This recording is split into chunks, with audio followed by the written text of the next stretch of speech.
Hey y'all, it's Mrs. Pelly. Today we're going to start on our drawing of the whole skeleton. Up to this point, you have done the skull, the ribs, arms, and legs with the hips. Everything that y'all have turned in has impressed me so much. I've been incredibly proud of what y'all have been turning in, especially considering the times that we're going through right now. I know that y'all are feeling sort of stressed, especially with the working from home now. But I've got to say, y'all have been maintaining high quality work, practicing new skills, and everyone's been doing an excellent job. And I'm not saying that just to flatter y'all. I'm saying it because I mean it, and y'all truly deserve to feel proud of yourselves in this moment. I do want to add to this to continue to turn in original work. I did have a couple of trace submissions, and if you look on your stream on the Google Classroom, I made a quick post about that, so please make sure you take a moment to read that. I do notice when it's traced, and there's just no reason because you are all so incredible. Believe it or not, I consider you all to be artists, and we're going to keep it that way, okay? So, without any further ado, let's get started. Okay, just like your other drawings, I expect high quality work. And while the whole skeleton can seem really intimidating, I'm going to give y'all a little trick to help you out. So anytime I start a drawing of the whole figure, I'd start off by stacking 8 circles on top of each other. Now, they do need to be relatively the same size, but as you can see, mine aren't exactly the same. Don't stress too much about this part. Nobody can draw a perfect circle. And I'm going to go ahead and number them.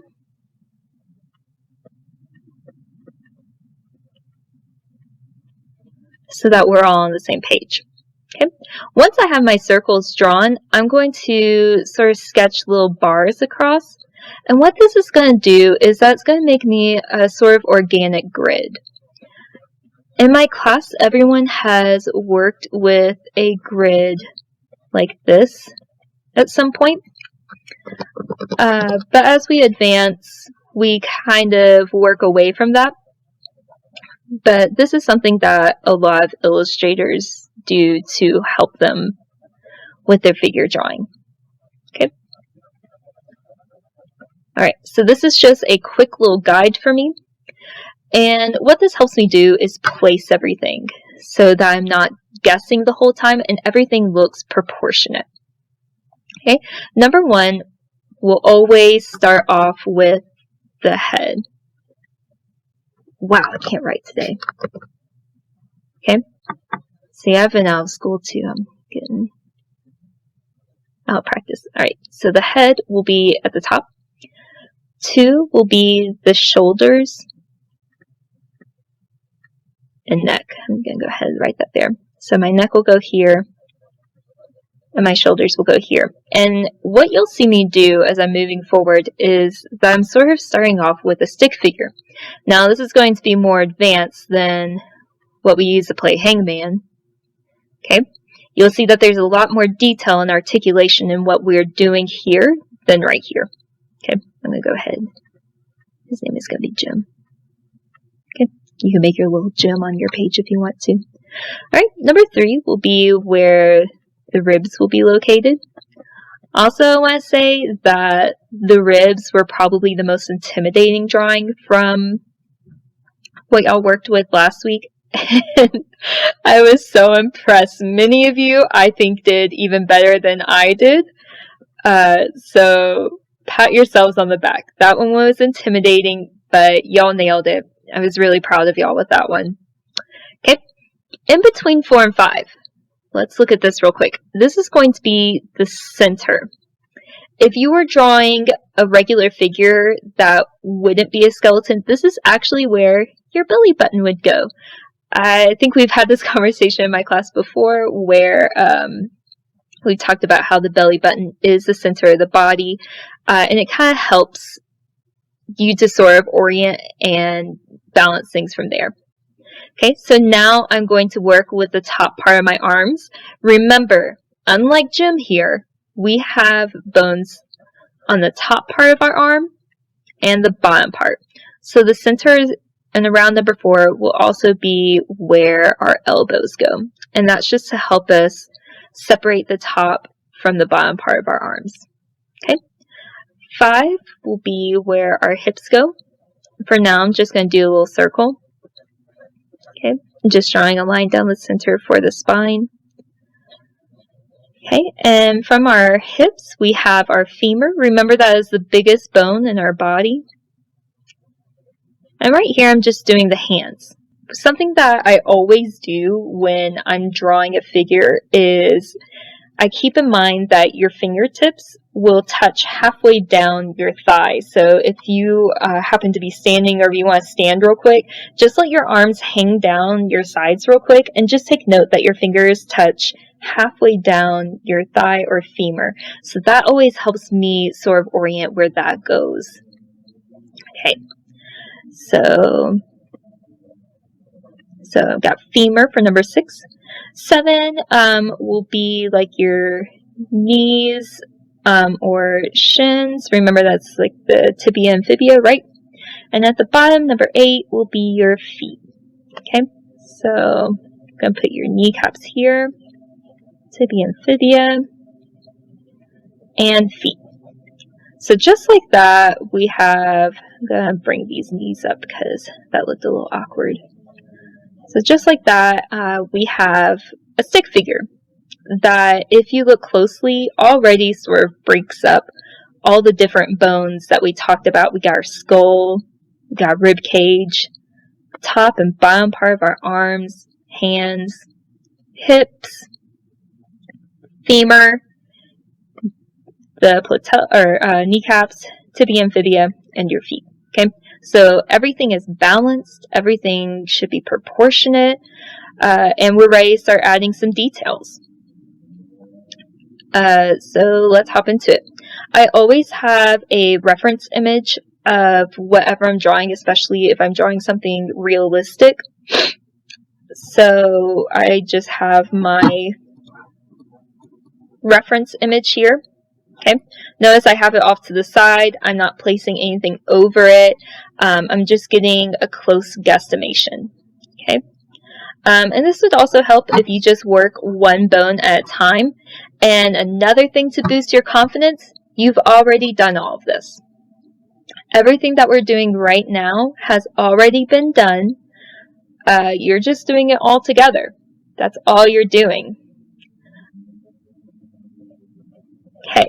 So, just like with a normal skull, I like to sort of create a smaller system of grid work here. So I'm doing a line across the center both ways so I can figure out where my eyes are going to go. Okay, going to figure out where my nose is. And then from there I can figure out my cheekbones, my mandible, and the jaws. Alright, so just like that, I have my skull in place. Okay, I'm going to clean this up a bit later. I'm just adding some of my details, and I'll add more later.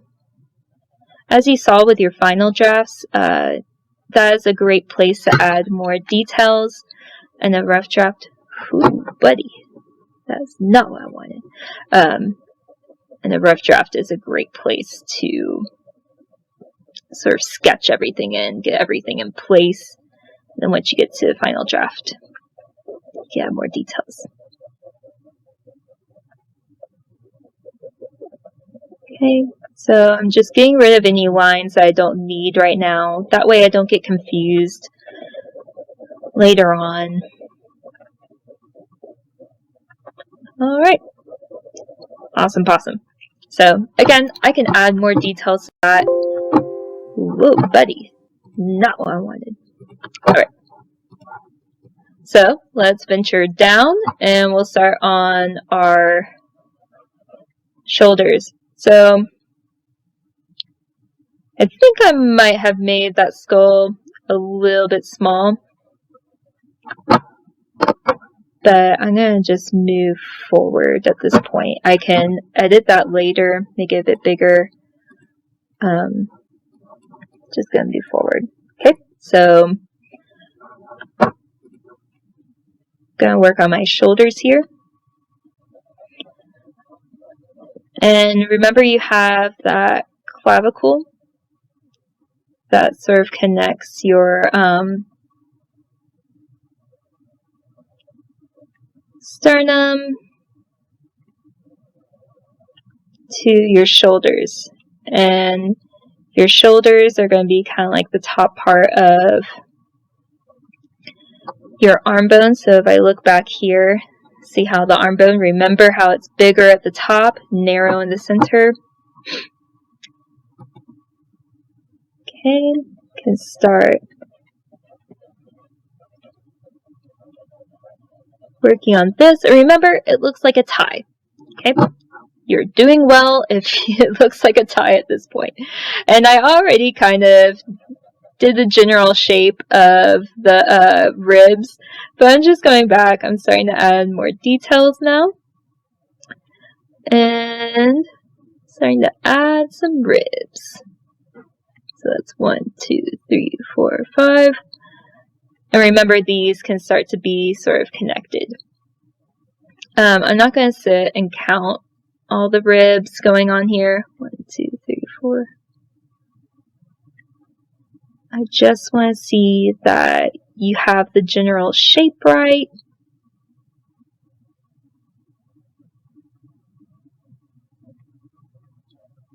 And the general direction correct.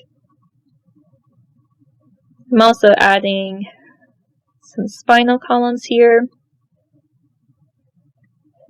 Yeah, that head is way too small. Let's see if I can fix that with one of these handy dandy tools.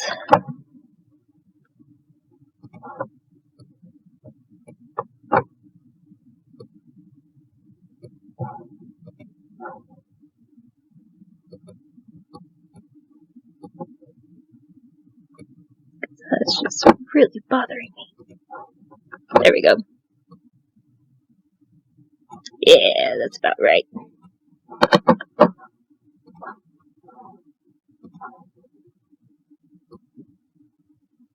Whew, much better.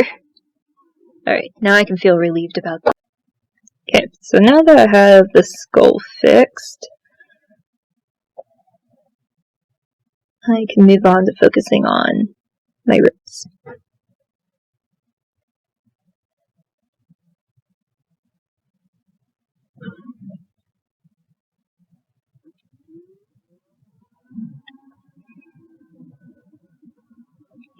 Again, this part, once you get the hang of it, it just turns into something sort of repetitive where you're sort of drawing the same lines over and over again. So I hope that a lot of you realize that this part isn't really that bad. It's just repetitive. You just end up doing the same sort of lines over and over again. Okay.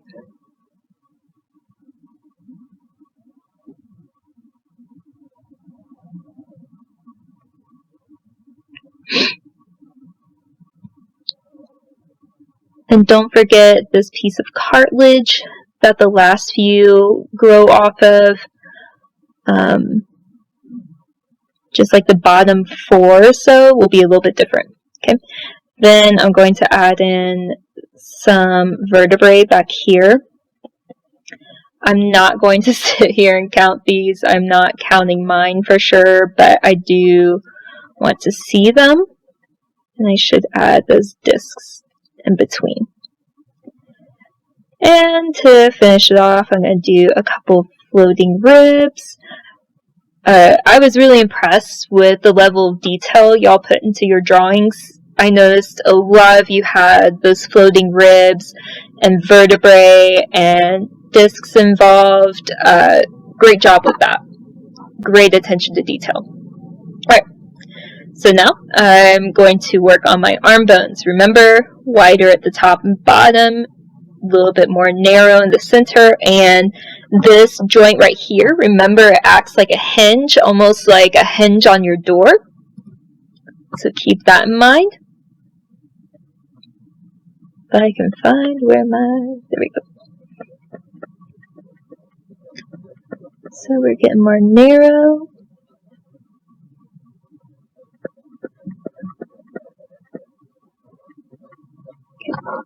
I'm going to switch pins real quick.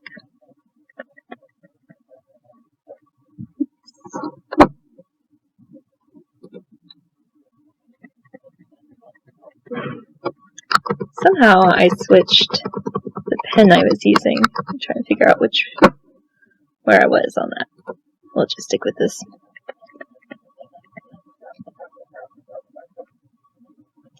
It was also really fun to see the different materials that y'all used on your final drafts. I love seeing that some of y'all use highlighters and Sharpies. Y'all were really creative with that. I was proud to see that. I was glad to see the different types of materials y'all had at home too, as far as art materials. So, awesome job. Going back and looking, just making sure that I'm going to draw this right. I'm noticing that this one, I believe this one's the ulnar. Nope, ulna, radius. Radius is the bigger one. Radius is slightly bigger. So I'm going to keep that in mind when I start drawing it. I'm going to make sure that's curved. Okay. And then the ulna will be smaller.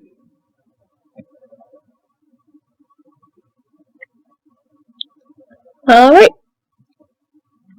So we're mostly done on the arms.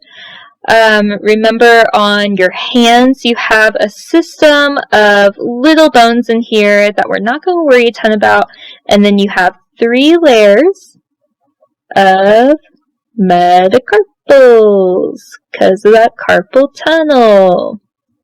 Okay, so you just have 3 layers of sort of bones in here.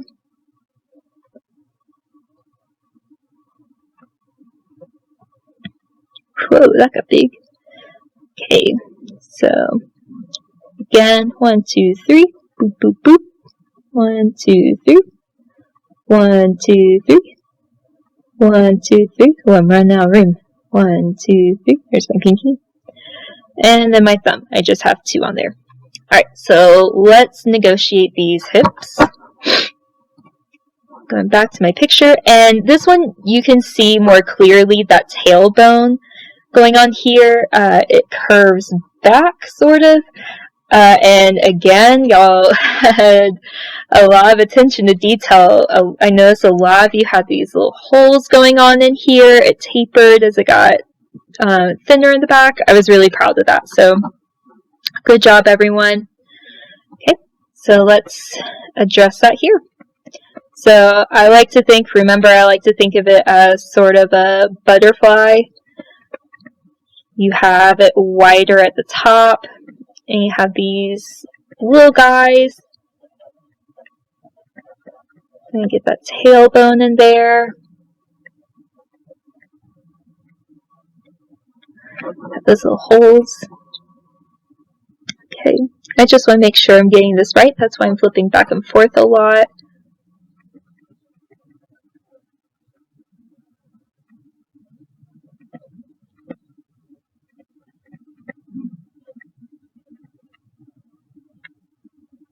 Alright, and then the bottom half of our quote-unquote butterfly wings down here. Alright. So again, wider at the top, smaller in the bottom, and we have some negative space going on here where our tailbone is introduced. Alright. So now we can move on to the legs. I hope y'all found the leg bones to be kind of easy. Remember that ball joint where your femur has opportunity to sort of pivot around in there. So I'm just going to situate that in here.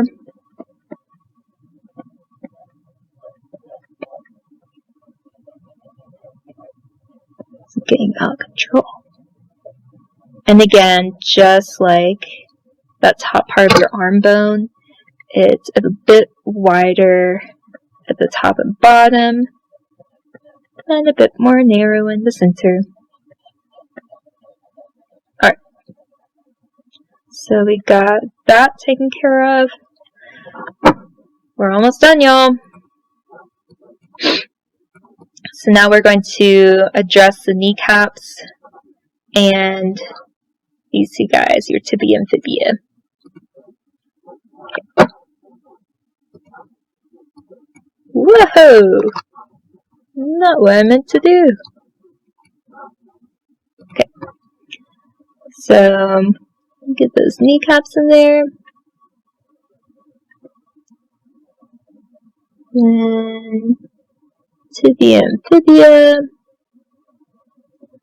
And hopefully this is reminiscent of those arm bones.